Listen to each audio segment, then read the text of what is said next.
Good morning. पिछले video में हमने परिसज्जाएं चैप्टर शुरू किया था। इसमें हमने यांत्रिक परिसज्जाएं पढ़ लिया है। आज हम पढ़ेंगे रासायनिक परिसज्जाएं। रासायनिक परिसज्जाएं रासायनिक पदार्थों की सहायता से की जाती हैं। ये कई प्रकार की होती हैं, हम देख लेते हैं। पहला है मर्सराइजिंग। इस परिसज्जा द्वारा वस्त्र की सतह को सुंदर, कोमल और चिकना बनाया जाता है। अधिकतर ये परिसज्जा जो होती है सूती धागों पर एवं वस्त्रों पर की जाती है। मर्सराइजिंग प्रक्रिया का आविष्कार 1844 में हुआ था। मर्सराइजिंग प्रक्रिया से रेशे फूल जाते हैं, वस्त्र लंबाई में सिकुड़कर चौड़ाई में बढ़ जाते हैं, इनकी मजबूती 20% तक बढ़ जाती है। वस्त्र को मर्सराइज करने के लिए सबसे पहले वस्त्र को विशेष रूप से तैयार 18% से 20% कास्टिक सोडे के ठंडे घोल में 8 से 10 घंटे तक डुबोकर रखा जाता है। इसके पश्चात वस्त्र को घोल से निकालकर खींचकर तान दिया जाता है। इसके बाद इस पर समान मात्रा में ताप और दबाव प्रवाहित किया जाता है। वस्त्र पर लगे कास्टिक सोडे को पानी से धोकर साफ किया जाता है। कास्टिक सोडे के क्षारीय प्रभाव को नष्ट करने के लिए वस्त्र को हल्के अम्ल से धोकर पुनः स्वच्छ पानी से धोकर खंगाल दिया जाता है। इस प्रकार मर्सराइजिंग की प्रक्रिया संपन्न की जाती है। सेकंड है सिल्वर ट्रोदी परिसज्जा। सूती एवं लिनन के वस्त्रों में तन्यता, प्रत्यास्थता एवं प्रतिस्कंदता का आवश्यकता भाव रहता है। इससे वस्त्र जो होते हैं क्रश हो जाते हैं। सिल्वर ट्रोदी परिसज्जा के लिए वस्त्र को रासायनिक रेजिन तथा गोंद के मिश्रण में डालकर नम वातावरण ऊंचे तापक्रम पर सुखाकर लचीला बनाया जाता है।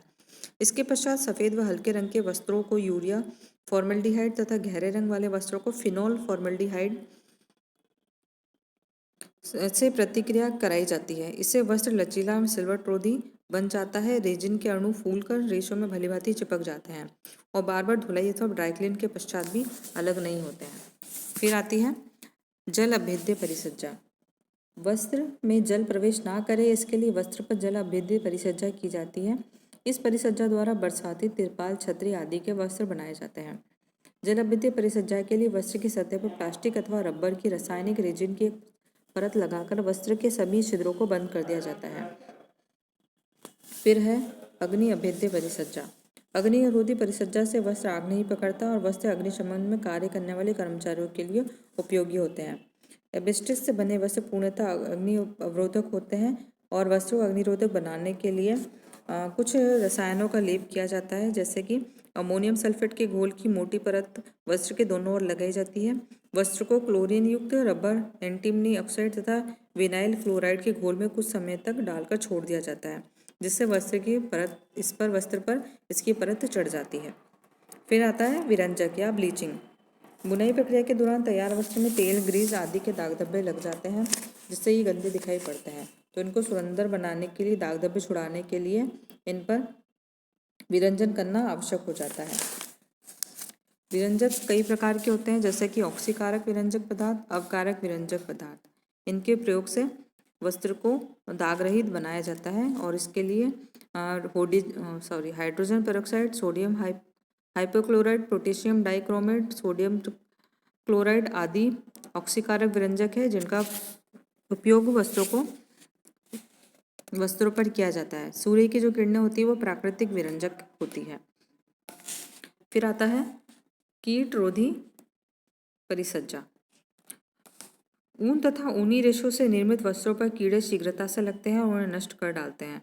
इसलिए ऊनी वस्त्रों पर कीट रोधी परिसज्जा दी जाती है, जिससे कि गर्म स्थान, नमी युक्त एवं अंधेरे जगहों पर कीड़े अधिक पनपते हैं और वो सक्रिय रहते हैं। इसलिए इन पर कीट रोधी परिसज्जा देने के लिए विषैले रसायनों जैसे कि सिलिकोफ्लोराइड, फ्लोरीन के यौगिक, पैराडाइक्लोरबेंजिक आदि वस्त्र की सतह पर लगा दिए जाते हैं। इनसे कीड़े वस्त्र के पास नहीं फटकते। नेफ्थलीन, डीडीटी आदि रसायनों का प्रयोग भी किया जाता है। इसके अलावा धूप, प्रकाश, नीम की पत्तियां आदि प्राकृतिक कीट रोधी होते हैं। इनके वस्त्रों को संग्रह करते समय रखा जाता है, जिससे कि उन पर कीट नहीं लगते हैं। फिर होता है फफूंदी अवरोधक। सूती, ऊनी, रेयन तथा लिनन के वस्त्रों पर अक्सर फफूंदी लग जाती है, खासकर जब माड़ लगे वस्त्रों को अंधेरेयुक्त, नमीयुक्त वातावरण में रखा जाता है। अतः सूती व लिनन, रेशमी व ऊनी वस्त्रों को संग्रह करते समय इनको धोकर या सुखाकर ही रखना चाहिए। वस्त्र को फफूंदी अवरोधक बनाने के लिए साइजिंग करते समय मैग्नीशियम क्लोराइड, कैल्शियम क्लोराइड या जिंक क्लोराइड से प्रतिक्रिया कराई जाती है, जिससे वस्त्र फफूंदी अवरोधक बन जाता है। कार्बनिक यौगिकों में तारपीन का तेल, फॉर्मेल्डिहाइड आदि का प्रयोग किया जाता है। गंदे, नमीयुक्त, स्टार्च लगे वस्त्रों में फफूंदी शीघ्रता से लगती है। फिर आता है वजन बढ़ाना। सिल्क के रेशे प्राकृतिक रूप से अत्यंत हल्के होते हैं, इसलिए उनको वजनी बनाया जाता है। इसके लिए धात्विक लवणों का प्रयोग किया जाता है। अत्यंत छोटे छोटे ऊनी रेशों से बने वस्त्रों पर भी वजन बढ़ाने की परिसज्जा दी जाती है। फिर आता है स्थिर विद्युत अवरोधक। नायलॉन, डेक्रोन, पॉलिस्टर व अन्य संश्लेषित कृत्रिम रेशों से बने वस्त्रों पर स्थिर विद्युत चार्ज होने का अवगुण आ जाता है। अधिक घर्षण होने पर दोष अधिक उजागर होता है, अतः ऐसे गर्मी के मौसम में पहनने के लिए अनुकूल नहीं होते हैं। प्राकृतिक रेशों से वस्त्र तैयार करते समय उन्हें नमीयुक्त करके नम वातावरण में वस्त्र बुना जाता है, जिससे उसमें स्थित विद्युत का दोष अपने आप ही समाप्त हो जाता है। फिर आता है अवशोषण क्षमता परिसज्जा। तौलिए, चादर, नैपकिन, बच्चों के वस्त्र आदि जो होते हैं उनमें अवशोषण क्षमता होना अनिवार्य है। लिनिन, सूती, रेयॉन व ऊनी वस्त्रों में अवशोषण क्षमता प्राकृतिक रूप से अधिक होती है। फिर भी इनकी अवशोषण क्षमता बढ़ाने के लिए इन्हें अमोनियम के यौगिक से प्रतिक्रिया कराई जाती है, जिससे वस्त्रों की अवशोषण क्षमता में वृद्धि होती है। फिर है मिट्टी एवं दाग धब्बों के प्रति अवरोधकता। पॉलिस्टर वस्त्रों पर स्थिर विद्युत चार्ज उत्पन्न होने के कारण धूल कण में मिट्टी लग जाती है, अतः वस्त्रों को दाग धब्बे अवरोधी बनाना अत्यंत आवश्यक होता है। इसके लिए स्कॉच गार्ड परिसज्जाओं द्वारा धूल मिट्टी वस्त्र पर नहीं चिपकते हैं। तेल, ग्रीस व अन्य दाग धब्बे भी शीघ्रता से छूट जाते हैं। स्कॉच गार्ड परिसज्जा को वीसा भी कहा जाता है। इस परिसज्जा का आविष्कार 1966 में हुआ था। यह परिसज्जा वस्त्र की धुलाई के लिए अत्यंत लाभकारी साबित हुई है। बार बार की धुलाई के उपरांत भी वस्त्र एकदम नया जैसा रहता है। फिर आता है एंटीसेप्टिक परिसज्जा।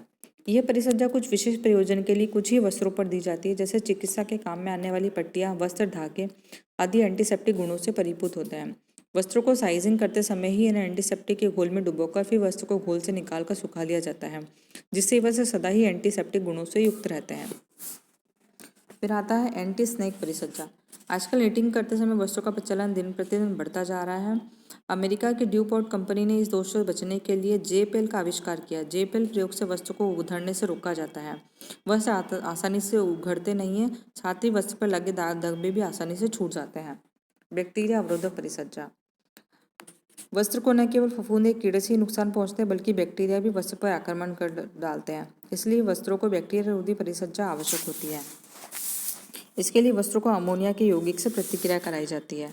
फिर आता है सिकुड़न रोधी परिसज्जा। वस्त्र को पूर्वाकार ग्रहण करने के लिए, ताकि वह शीघ्रता से दबाव पड़ने या खींचने के उपरांत भी अपनी मूल आकृति और मौलिक आकार प्राप्त कर ले, सिकुड़न रोधी परिसज्जा दी जाती है। सिकुड़न रोधी परिसज्जा द्वारा वस्त्र को सिकुड़ने वाले दोष से बचाने का प्रयास किया जाता है। यह परिसज्जा करघे पे से उतारे गए वस्त्र को एक बार धोने के पश्चात ही दी जाती है। सिकुड़न दो प्रकार की होती है, लगातार होने वाली और ढीली अवस्था की सिकुड़न। इसके लिए हेलोजिनेशन द्वारा वस्त्र को ऊन को क्लोरीन से प्रतिक्रिया कराई जाती है, जिससे कि वह अपने आकार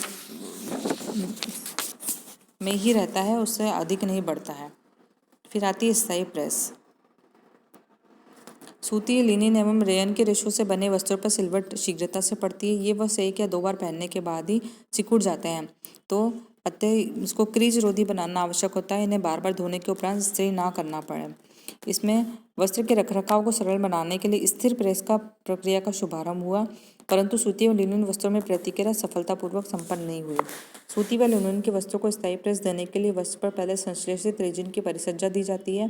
धो और पहनो वस्त्रों में सिकुड़न सिल्वट रोधी परिसज्जा देकर आरामदायक बनाया जाता है। बार बार के प्रयोग से भी पश्चात भी इन वस्त्रों पर क्रीज नहीं पड़ती और वस्त्र हमेशा चिकना, कोमल, ताजा एवं आकर्षक दिखता है। तो ये थी रासायनिक परिसज्जाएं। तो यांत्रिक और रासायनिक परिसज्जाएं हमने दोनों पढ़ ली है। आगे की वीडियो में हम और देखेंगे। Thank you.